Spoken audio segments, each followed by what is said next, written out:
If there is an old advertising sign hanging in your barn, do not wash it, repaint it, or straighten it with a hammer. One small metal sign found in a Montana barn looked as though it had already lived its whole life. It had rust discoloration, little dents that appeared to be from BBs, and dust worked into every corner. It was only 20 inches by 28 inches. Nothing about it looked like a $70,000 object. Then collectors saw what was on the face, what was printed along the edge, and what remained on the back. The bidding ran through 148 bids and stopped at $65,000.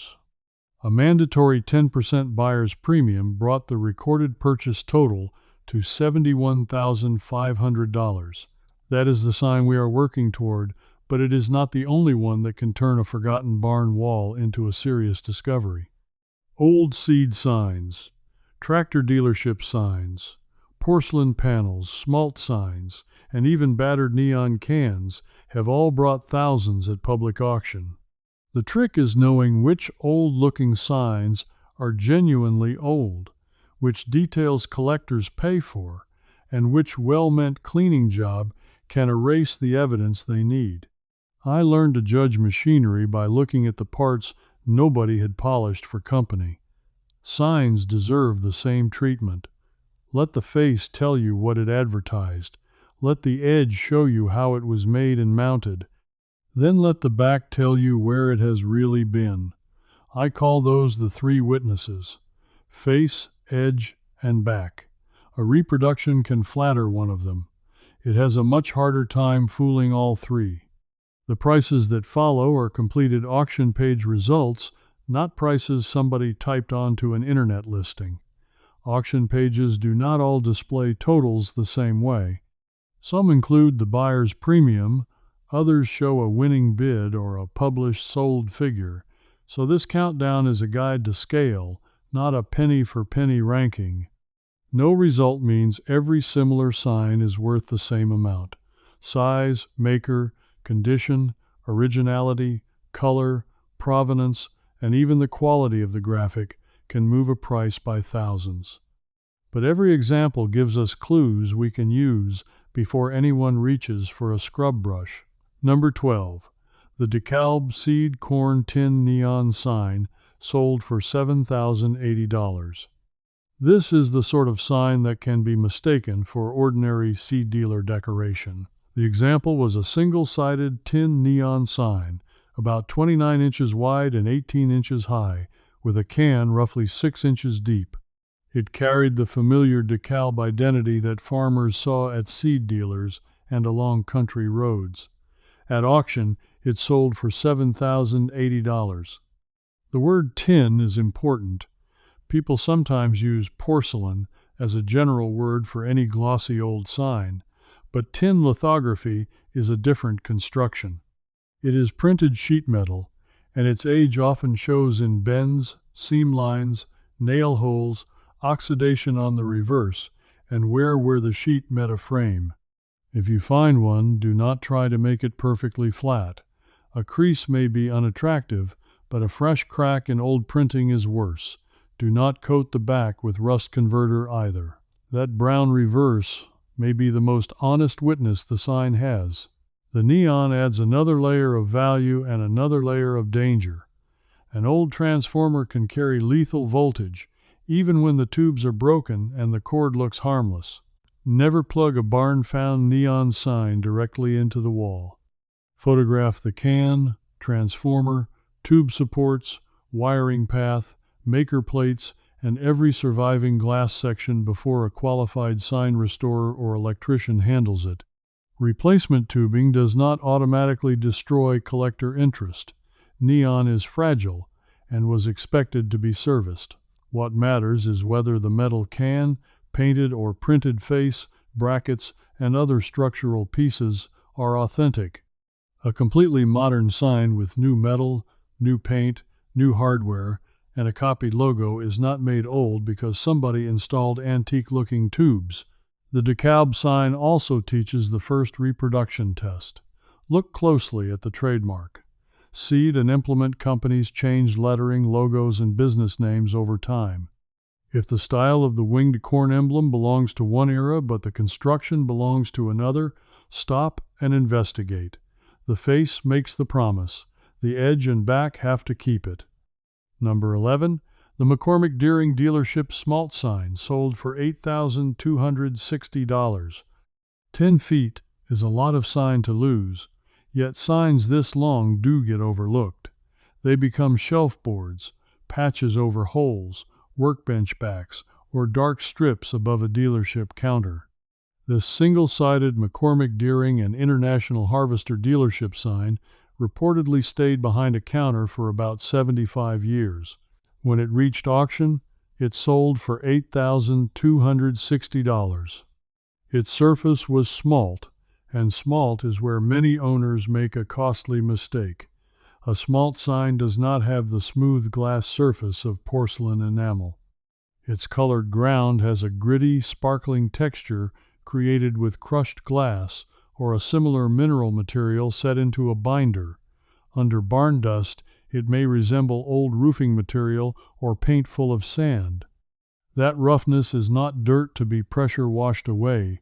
It is the finish. Run your eyes across the surface from the side without rubbing it. Original smalt should catch light unevenly. The letters may sit over or beside that texture, and losses usually follow weather exposure, water paths, or handling. Modern craft glitter tends to look too uniform and too bright. Artificial aging often looks like a recipe.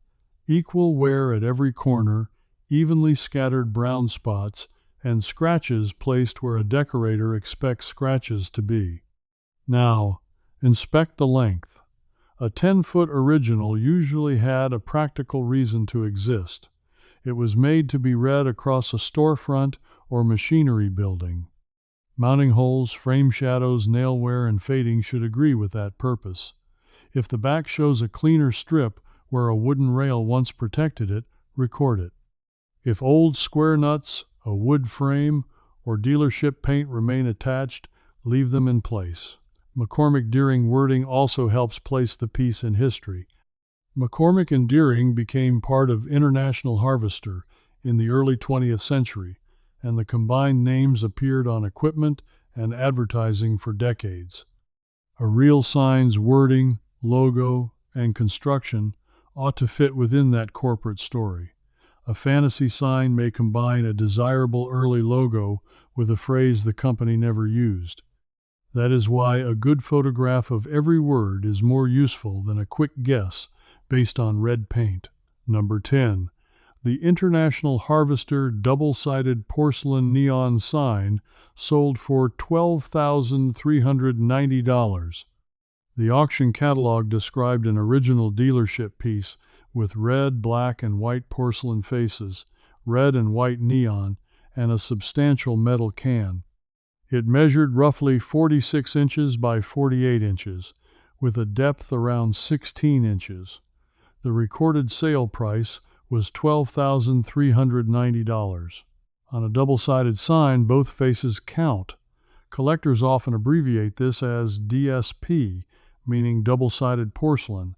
SSP means single-sided porcelain. A sign can look wonderful from the aisle and still lose much of its appeal if the wall side is badly damaged, repainted, or replaced.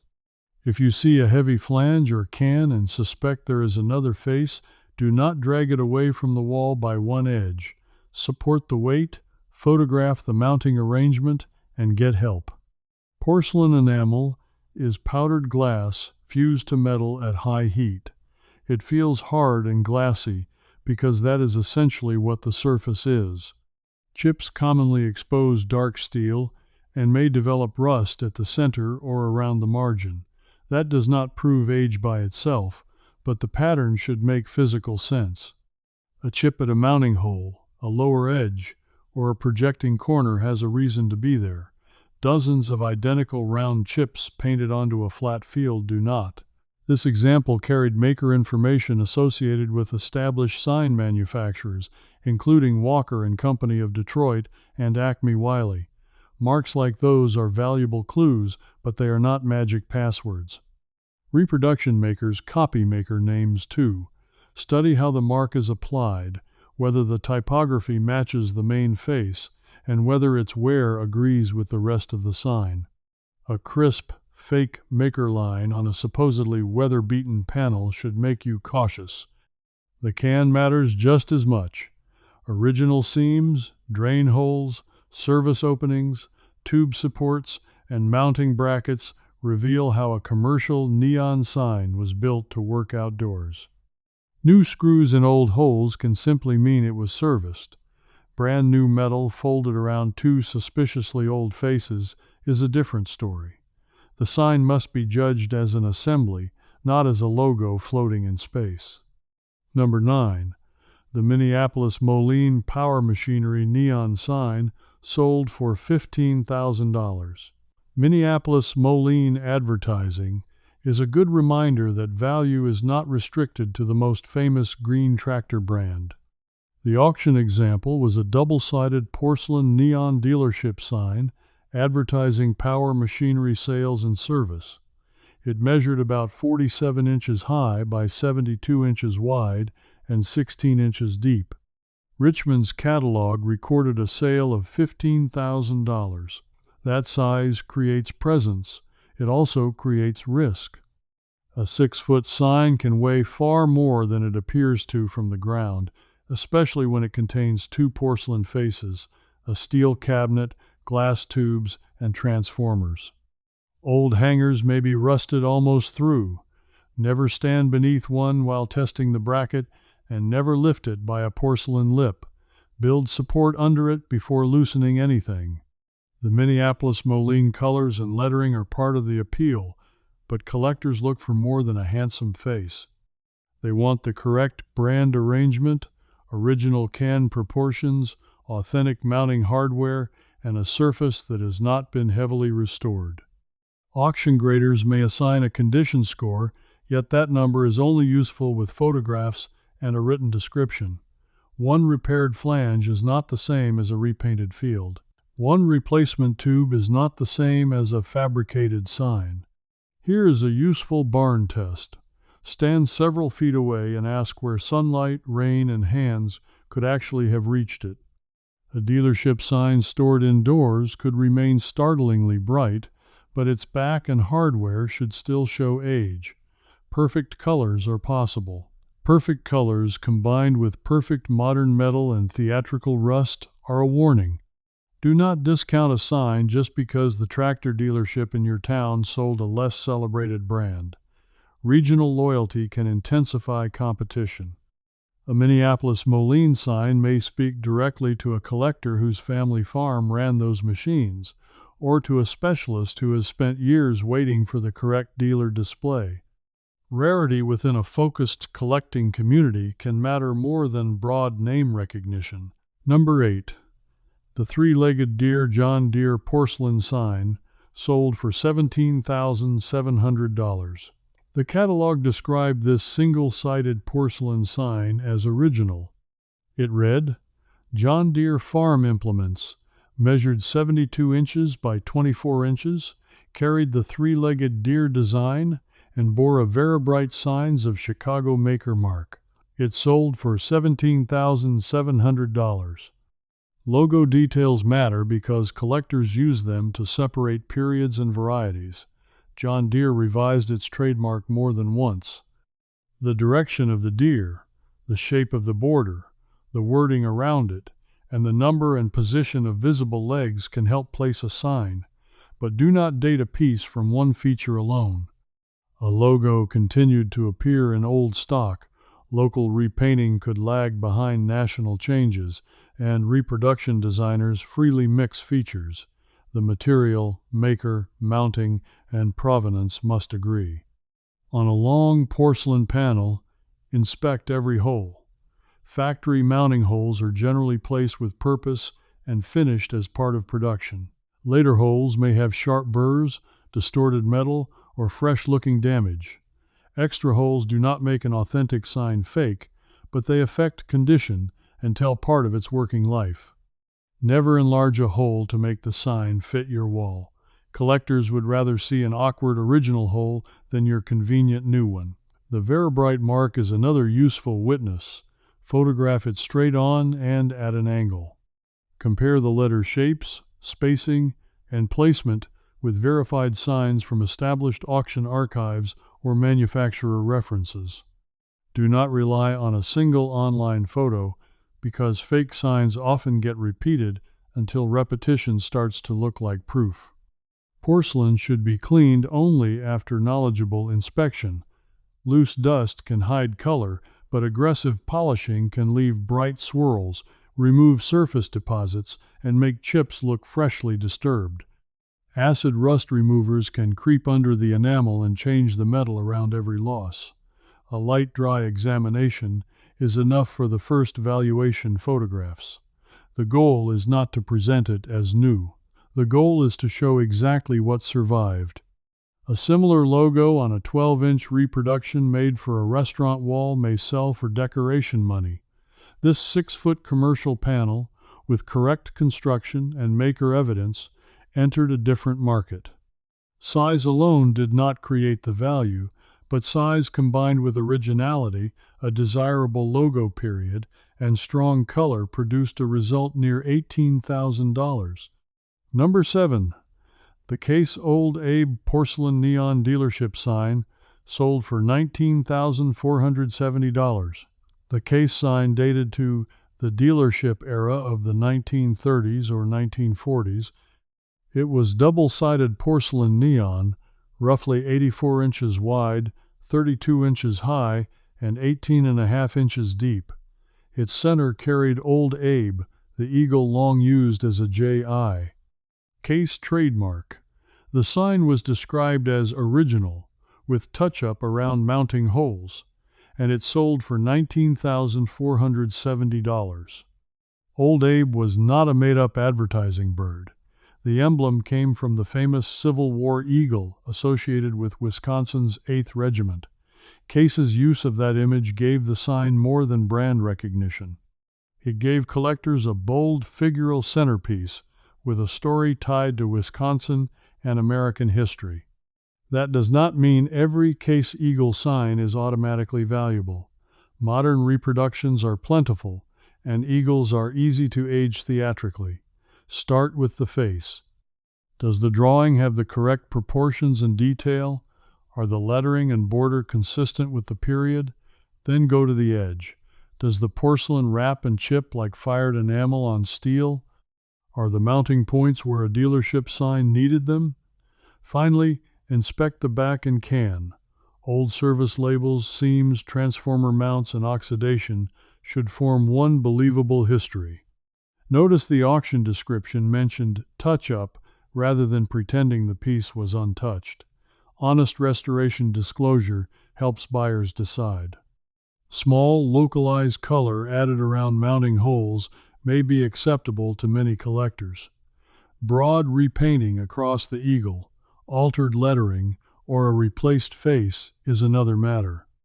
Under ultraviolet light and magnification, newer paint can react differently, but that examination belongs in experienced hands. If you discover a neon sign with bird droppings or barn residue, resist the urge to soak it. Moisture can enter cracks, fittings, and the cabinet. Some old coatings and painted details may be unstable. There may also be lead in older paint and hazardous electrical components inside. Keep children away, wear appropriate protection around loose debris, and let a specialist propose the least invasive treatment. Number 6. The Oliver Chilled Plowworks Horse Graphic Sign sold for $19,680. Only a small price step separates this result from the case sign, but visually the Oliver piece belongs to another world. Morphy's recorded final price, including the buyer's premium, was $19,680. Before tractors became the dominant image of farm power, implement companies sold plows by showing horses, soil, muscle, and progress. Those scenes were not merely decoration. They told a farmer what the tool promised to do. A surviving graphic can be more desirable than a sign containing only a company name because the picture communicates even after the viewer has forgotten the brand. Detailed pictures are also where cleaning damage becomes painfully obvious. A strong solvent may remove stable-looking ink from a tin lithograph. Abrasive pads can flatten highlights and erase fine lines in a horse's harness or mane. Even water can carry grime into a scratch and produce a stain. Do not experiment on one corner. That test spot becomes permanent evidence of the experiment. Use indirect light and take high-resolution photographs. Capture the horse, lettering, corner ornament, printer or maker line, and all borders. Then photograph the entire reverse. Early signs may carry paper labels, stenciled numbers, brush marks, or lithographer information on the back. A label fragment that looks like trash can help authenticate the sign and link it to a printer. This category is particularly vulnerable to fantasy pieces. A modern company can combine an antique horse illustration, a real plow company name, and a distressed border to create something that never existed historically. Ask whether the advertised implement, company wording, address, and artistic style belong together. Search completed auctions from established houses for matching construction, not just matching artwork. Number 5. The Allis-Chalmers double-sided porcelain neon sign sold for $25,960. The catalog described this dealership sign as original. It measured approximately 96 inches wide, 36 inches high, and 12 inches deep. It retained double-sided porcelain faces, excellent gloss, and neon in 3 colors. The maker was identified as Myers Manufacturing Company. The sale price was $25,960. 8 feet of bright orange branding has a presence no small cabinet sign can imitate. Still, large size can become a liability when condition is weak. Long porcelain faces flex if handled badly. Cabinets collect water. Hanging flanges bend. Tubes break. The high result reflects not merely acreage of steel, but a desirable combination of scale, color, brand, and survival. Look along the porcelain at a shallow angle. Original gloss should flow across the field, interrupted naturally by chips or weathering. Repaint can hide damage, but it often changes the reflection. Letter edges may soften, brush texture may appear, or orange overspray may land on hardware that should never have been painted. A sign can have touch-up and remain collectible. The problem is undisclosed restoration or work so extensive that little original surface remains. 3 colors of neon make the display more dramatic, but never assume the installed glass is all original. Tubes were consumable parts. Ask what was replaced, whether the pattern follows old tube supports, and whether the transformer and wiring are safe. A skilled restoration can return a historic sign to display without pretending that every glass section left the factory with it. Now check the maker information. A recognized manufacturer gives researchers another comparison point. Cabinet construction, flange shape, drain placement, porcelain technique, and mark style. The sign should look like something that company could have produced at the claimed time. If the face says 1940s but the cabinet uses modern welded tabs and contemporary electrical fittings throughout, the story needs evidence. Number 4. The McCormick Farm Machines and Implements smalt sign sold for $35,400. This early sign was enormous, approximately 120 inches long and 24 inches high. It advertised McCormick Farm Machines and Implements on a smalt surface. At auction in 2019, it sold for $35,400. There is a practical reason long signs survived in barns. Once a dealership changed names or a machine line disappeared, a 10-foot panel was hard to store and harder to throw away. Farmers reused sound material. Turned backward, it could cover a gap, stiffen a partition, or serve as a loft shelf. The advertising face might remain hidden against boards for half a century. That is why you should inspect both sides of suspicious metal used in old repairs. Do not tear apart a building at random, but when a long, unusually thin sheet has rolled edges, regularly spaced holes, or color peeking from beneath, document it before removal. Support the whole length. A smalt panel can crack or shed its granular surface when flexed. The wording "farm machines and implements" matters. Early agricultural advertising often used broad descriptions rather than one model number. Lettering can help date the sign, and the corporate name can place it before or after mergers and brand changes. Compare exact wording. A single added word may separate an authentic period layout from a later commemorative design. Smalt should look textured, but valuable old smalt does not need to look ruined. Some signs spent decades inside dealerships or under deep eaves. Others were removed early and stored face to face with boards. Strong color can survive. The question is whether the back, fasteners, frame shadow, and surface tell the same preservation story. Never spray clear coat over loose smalt. It changes the appearance, can trap contamination, complicates future conservation, and announces modern intervention to every serious buyer. Do not use a shop vacuum directly on the face either. If granules are lifting, suction and a brush can remove the very surface you hope to save. Stabilization is work for a conservator familiar with historic signs. Number 3. The Ford Tractor Service porcelain neon arrow sold for $48,000. An arrow is one of the most effective shapes in roadside advertising. It does not merely name a business, it tells a driver where to turn. This Ford Tractor Service example was a double-sided porcelain neon arrow mounted on its original can. It received a strong condition assessment in the auction catalog, and Richmond recorded a sale of $48,000.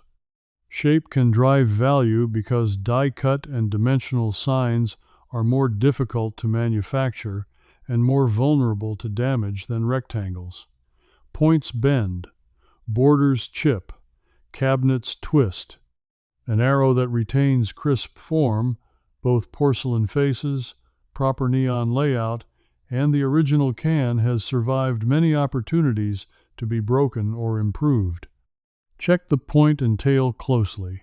Artificially aged reproductions often scatter wear evenly, but a working arrow tends to suffer at exposed tips, mounting areas, and lower water paths. On the other hand, do not assume every clean edge is new. A sign sheltered beneath a canopy may preserve areas that seem almost too good. The back and mounting history must settle the argument. Ford tractor branding has another trap. Familiar automotive designs get mixed with tractor wording. A fantasy sign can look plausible because every individual element seems vintage. Verify the precise logo, service phrase, colors, and arrow design as one layout. Period catalogs, dealership photographs, and confirmed examples are better evidence than an online seller's claim.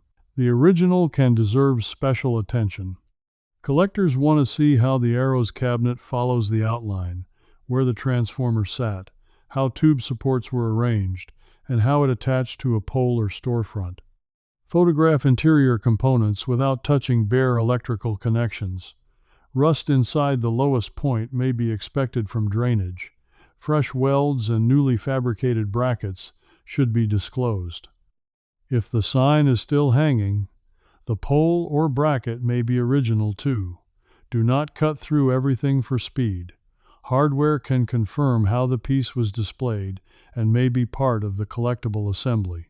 Label every removed bolt and spacer, take measurements, and keep even unusable electrical parts unless a safety professional says they must be isolated. Original does not mean safe to operate, but unsafe does not mean historically worthless. Number 2. The 12-foot John Deere plows smalt sign, sold for $70,000. The auction catalog described this as a new old stock single-sided smalt metal sign measuring 3 feet by 12 feet. It carried the three-legged deer John Deere design and retained its original wooden frame and backing. Richmond's catalog recorded a sale of $70,000. New old stock does not mean newly made. It means old inventory that was never sold or put into service. That can explain brilliant color, sharp lettering, and a surface unlike weathered signs from the same era. But new old stock is one of the most abused phrases in collectibles. The claim needs a believable storage history and construction evidence. Here, the original wood mattered. A reproduction maker can copy a face from a photograph. Recreating an aged 12-foot assembly whose frame, fasteners, backing, surface, and brand details all agree is much harder. The wood should show tool marks, oxidation, compression around fasteners, and aging consistent with the metal. That does not mean every board must be ancient. Repairs happen. It means replacements should be identified, and the whole piece should make sense. At 12 feet long, transportation becomes part of preservation. Rolling it is out of the question. Flexing it can fracture smalt. Removing the backing to save freight may destroy provenance and structural support. A professional art or sign shipper may cost serious money, but the $70,000 result explains why 2 men, a pickup bed, and a moving blanket are not a plan. This sign also demonstrates why asking prices are poor guides. Online you can find tiny John Deere reproductions priced optimistically and rough originals priced without a buyer. A completed catalog sale shows that bidders actually competed for a particular object on a particular day. Even then, you must compare like with like. Same material, period, logo, scale, condition, and completeness. This 12-foot sign had nearly every advantage a collector could ask for. Famous brand, early emblem, exceptional color, enormous presence, and the frame that protected it. Number 1 had none of that grandeur. It was smaller than a feed sack, marked by rust and BBs, and sitting in an ordinary barn rather than a celebrated collection. Yet its face, edge, and back carried evidence no polished dealership display could replace. It asks whether one battered little sheet could even bring more than this $70,000 giant. Number 1. The John Deere Gilpin plow tin lithograph found in a Montana barn, purchased for $71,500, including the buyer's premium. The sign was discovered in a barn in Polson, Montana.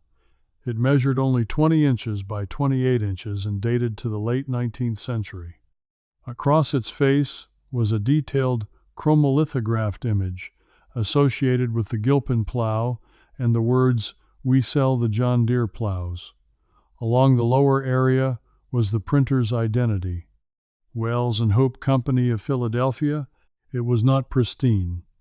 The auction description noted rust discoloration and small dings apparently caused by BBs. On the back remained part of an original Deere & Company label. Those flaws did not erase the history. In a strange way, they helped the 3 witnesses agree. The face showed a complex early agricultural image, not a modern logo placed on generic rust. The edges, holes, and thin metal belonged to a working sign that had been mounted and handled. The back carried oxidation and a surviving label fragment that a decorator would have been tempted to scrape away. Face, edge, and back told one continuous story. Chromolithography used separate stones or plates to build a color image in multiple passes. It could produce rich, detailed advertising art, but surviving outdoor and commercial pieces are vulnerable. Moisture attacks the sheet, bends break the printed layer, cleaning removes ink. The very qualities that made the image impressive in the 1800s make an authentic survivor scarce today. Amon's catalog said the sign was possibly one of a kind. Possibly is the responsible word. Another may exist in an attic, collection, or barn no researcher has seen. Auction language should not be turned into certainty. What the result shows is exceptionally strong market interest in this example. The bidding climbed through 148 bids and ended at $65,000. Under the auction terms, a 10% buyer's premium was added. That made the recorded purchase total $71,500. The premium distinction matters.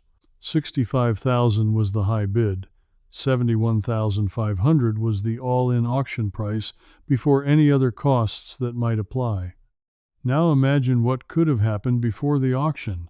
Someone might have scrubbed the face with solvent to brighten the colors. Someone might have sanded the back to stop the rust, peeled away the partial label, hammered the BB dings flat, or drilled new holes for a kitchen wall. Every one of those acts could have removed evidence and reduced confidence. Instead, the sign reached specialists with its story readable. The damage was documented, the printer was identified, the dimensions were recorded, both sides could be examined. Its barn origin was reported, and the market had enough information to decide. If you find an old farm sign, begin the same way. Photograph it before moving it. Take a full picture of the face, then close photographs of the logo, words, artwork, maker line, chips, and mounting holes.